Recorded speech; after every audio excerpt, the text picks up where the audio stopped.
Please welcome our Master of Ceremonies, the Honorable Monica Medina, Assistant Secretary of State for Oceans and International Environmental and Scientific Affairs.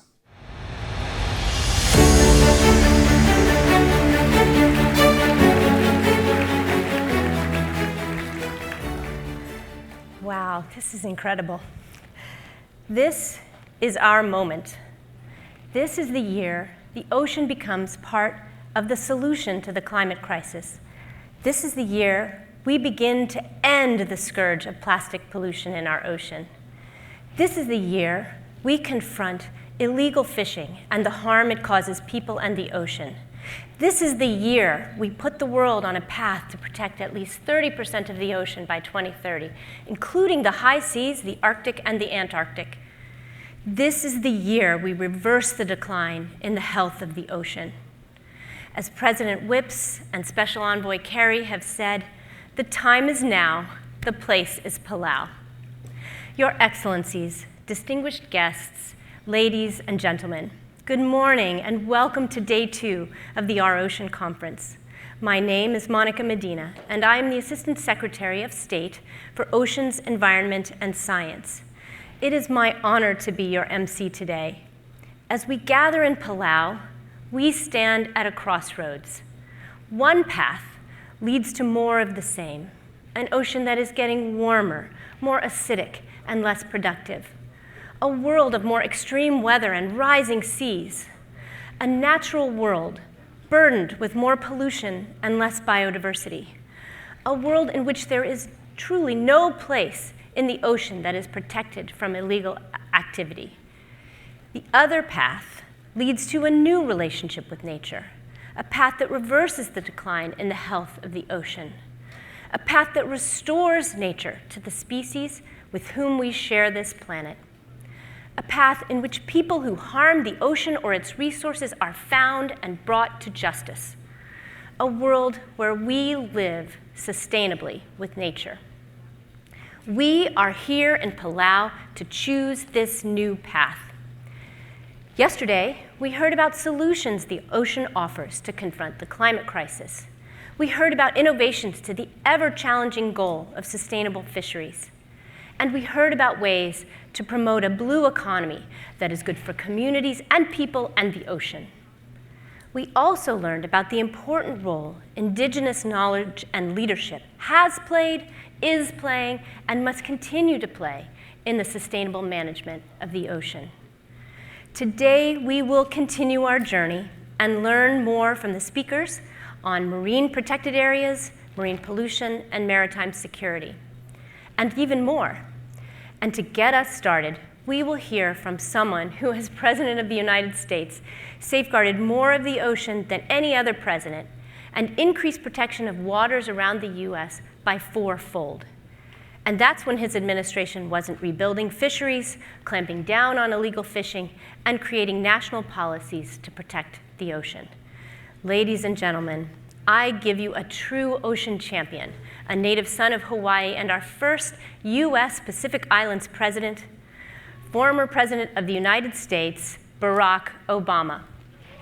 Hi, everybody. I'm sorry I can't be with you in beautiful Palau, but I know you're in good hands with two champions of our planet and our oceans, President Whipps and my former Secretary of State, John Kerry.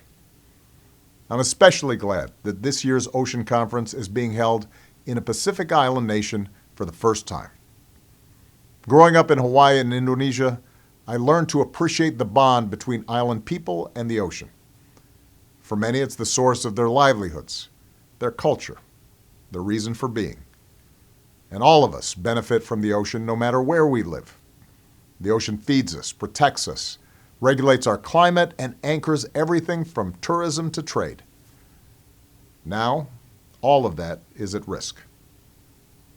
As a changing climate causes oceans to warm and sea levels to rise, lives are being threatened and entire nations are in danger of being swallowed by rising waters.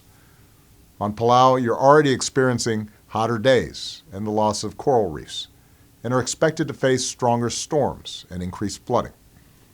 That's why we need to protect the ocean, just as it's protected us. And that's where all of you come in.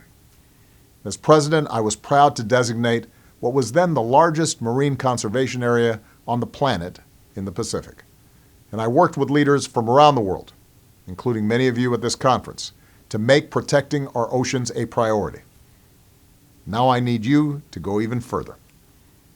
For years, the Our Ocean Conference has galvanized governments, the private sector, and civil society to fight for our oceans.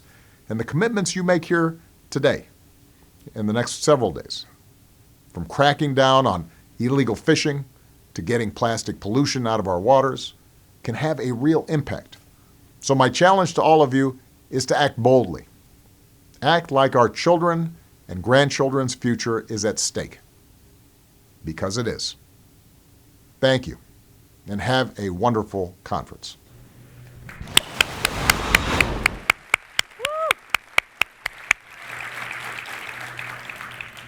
Thank you to President Obama for helping to start a global movement to establish large, and I mean supersized, marine protected areas that benefit both people and nature.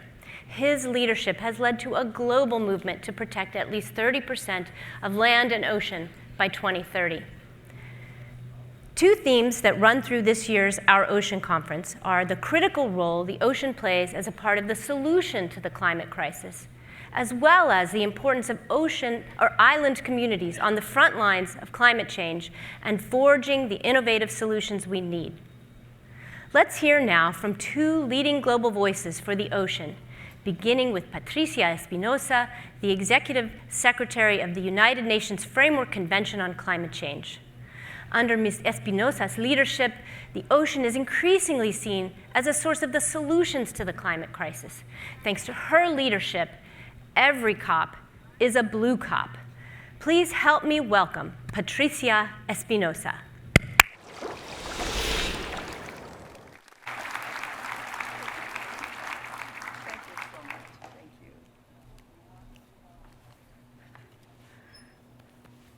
Thank you, Monica, and it's great to see all of you here today. It's a pleasure to join you.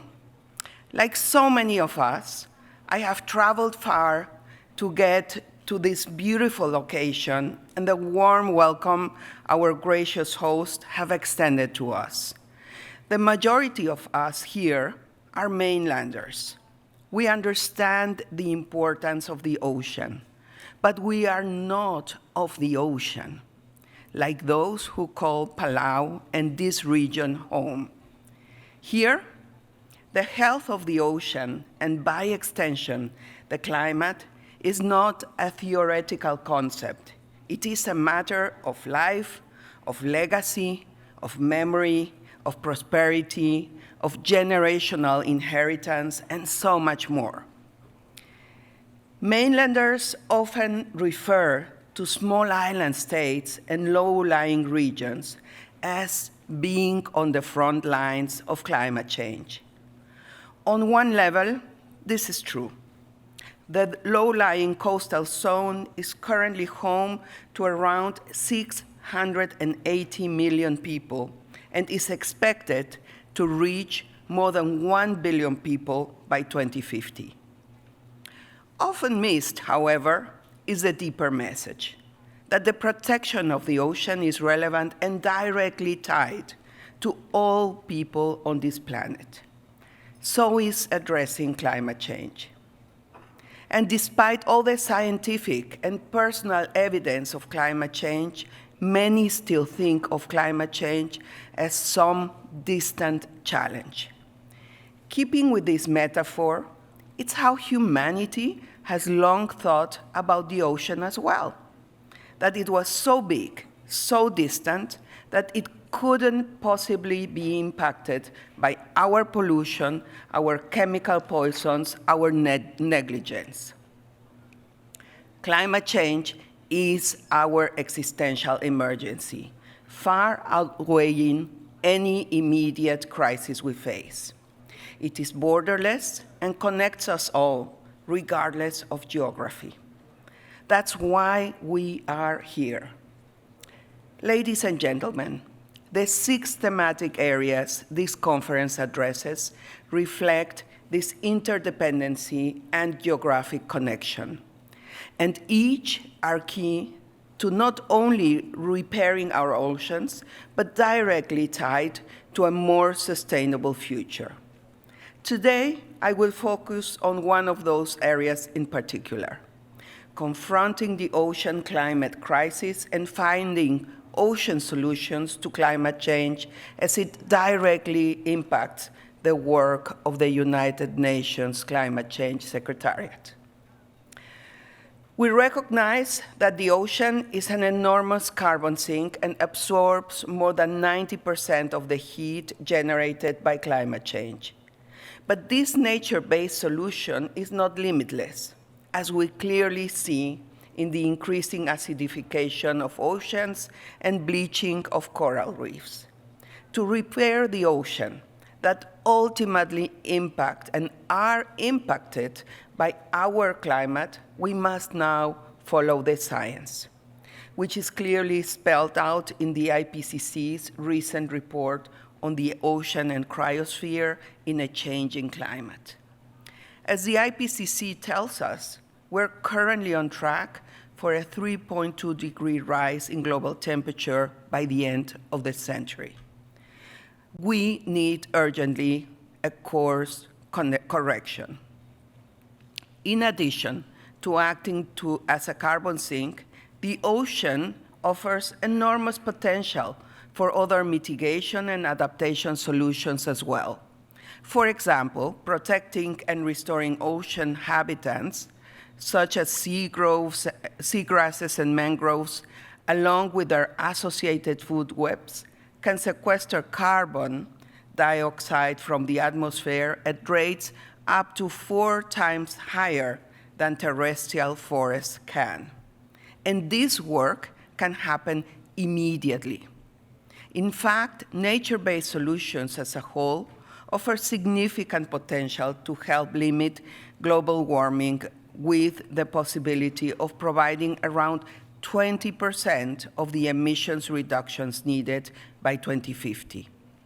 On the other hand, renewable energy, and in particular, offshore wind energy, has the potential to generate electricity well beyond our current demand. The potential is there. We can do it. But we must work together to achieve it. We need a massive deployment of these technologies and access to them for all, and especially the most vulnerable countries. For this, one thing is needed above all else: political decisions made at the highest levels. And we need them now in multiple areas. If we continue with the current pace in our process, we will fail to meet the goals of the Paris Agreement. Let me focus on one specific area, however, as I close my remarks. I encourage parties to strengthen ocean climate action in their national climate action plans, known as NDCs, and their national adaptation plans. In Glasgow, at COP27, nations were reminded that they must not only submit their plans, as many haven't, they must make their current pledges stronger.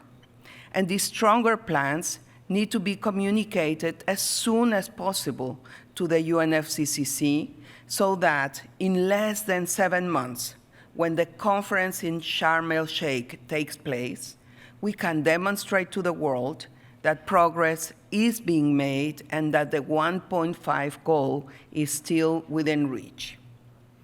Ladies and gentlemen, dear friends, the solutions are not the problem. Urgent action is the problem. We need your plans, we need your actions, and we need them now. In fact, I would like to invite all participants here today to do their utmost to ensure that the commitments made at this Our Ocean conference are included in the NDCs and communicated to UN climate change directly. Ladies and gentlemen, dear friends, the ocean has fed and sustained us for centuries and we cannot continue to pollute and plunder it without regard to consequences. We are fast running out of time and excuses to get off the path we are currently on. Nations must have the courage to do exactly that. I believe there is still an opportunity to shape the 21st century economy in ways that are clean, green, and blue, healthy, safe, and just for all people, especially in the most remote and vulnerable parts of the world. Thank you very much.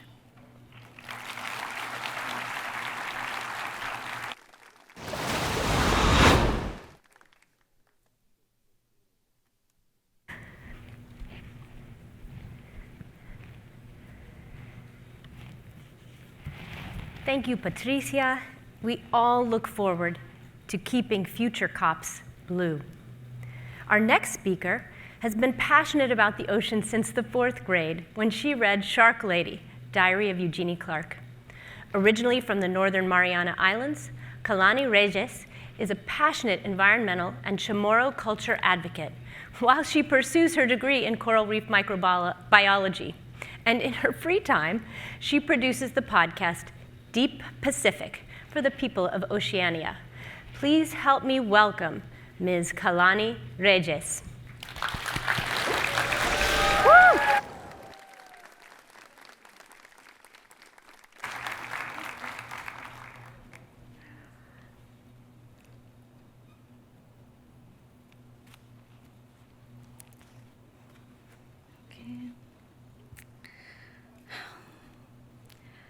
Hafade, Tirawami, and Ali, everyone. My name is Kalani Reyes, as you just heard, and I am a Chamorro podcaster and future coral reef ecologist, as well as the founder of the grassroots organization, the Deep Pacific Collective. The group, which I founded in 2020, activates Pacific people to empower their communities through talking story and hearing others. I was chosen as a youth delegate, specifically because I said in my application that the Our Ocean Conference is a place that needs stories, because everyone has an ocean story. We are in desperate need of more diverse stories like mine, not just statistics and facts, but stories of ocean innovation, adaptation, and resourcefulness. You can find all of that right here in this room. Many people have spoken about empowering or activating the youth. I believe if we want to empower youth in our communities, the first step is to listen and truly hear us. We all must unleash a flood of ocean stories like this, and we must make efforts to perpetuate knowledge sharing by telling our stories and creating new ones if we are to continue having the audacity, as President Barack Obama once said, to remain hopeful in such times. Youth of diverse backgrounds have so much to bring to these discussions. And in creating my collective, I situated myself among those who share the same love for the ocean and advocate in unique ways towards a peaceful, prosperous, and connected Pacific that is equitable, culturally grounded, and inclusive. Something that, since the age of colonialism began, has become fragmented more and more. I actually don't call myself an activist, but rather an advocate. I've made it a part of my life's mission to advocate for and with young people of the Pacific, to believe in their power through hearing other islanders speak about their experiences, especially in my home islands, the Marianas, the Commonwealth of the Marianas, where I'm from, as well as Guam, where I currently reside. But I never thought this was my calling. That's because I am drawn to that feeling of wonder that happens while submerged and while I'm looking at my favorite sea creature or coral. Something that we might all relate to. Chasing that wonder and embracing my curiosity, really, has guided my life's decisions, along with the deep love of the sea instilled in me by my upbringing as a Micronesian daughter. I must praise beautiful Palau, its people, and the Our Ocean team for putting together this conference, this long-awaited conference, and giving young people a larger voice and role than they've ever played at past conferences. Palau has set the bar for how they treat their own and other countries' youth. Stephen Victor, Palau's Minister of Agriculture, Fisheries, and the Environment, appealed to two values at One Young World's COP26 panel on Indigenous knowledge for climate change action. One being respect and the other being responsibility. We respect the efforts those before us took to give us a world better than what we have today. However, we are passing a world to the next generation different from the one that we inherited. We hold that collective responsibility of making or advocating for change in our own communities. To this end, I want to introduce something novel that has never been done, and that is the youth delegates' collective commitment. We propose the formation of a task force of previous Our Ocean youth delegates that facilitates the further integration of young people. This will ensure the continuity and passing of knowledge from conference to conference and youth inclusion in the dialogues and decision-making processes. This inclusion should be done from the strategic planning phase and should not be tokenistic. We came to this consensus through our involvement in the 7th Our Ocean Conference, our participation in the plenary as speakers, and from our experiences as leaders in our own communities. Palau has raised the bar, and we urge future Our Ocean Conference organizers to continue and improve upon this tradition of youth inclusion. Our ancestral life-giving ocean, as has been pointed out, is the world's last and greatest defense against climate change, but it's reaching a capacity never before tested. Mass coral bleaching, loss of marine mammals, coastal areas inundated, and fish populations depleted are some of the unimaginable consequences of climate change on our ocean. It is the buffer against the pollution that developed countries, their militaries, and destructive practices have largely put out into the world and continue to do. And I reiterate that only collective action can accomplish this goal of protecting mine and our ancestor, the ocean. Saina ma'asi and thank you.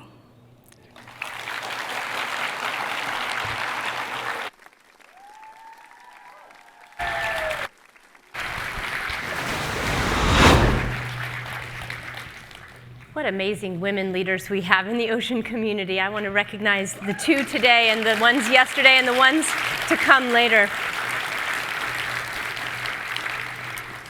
Thank you to President Obama, to Patricia and Kalani for inspiring us all here in Palau and across the world. Through your vision, your leadership, and your actions, you bring us all hope.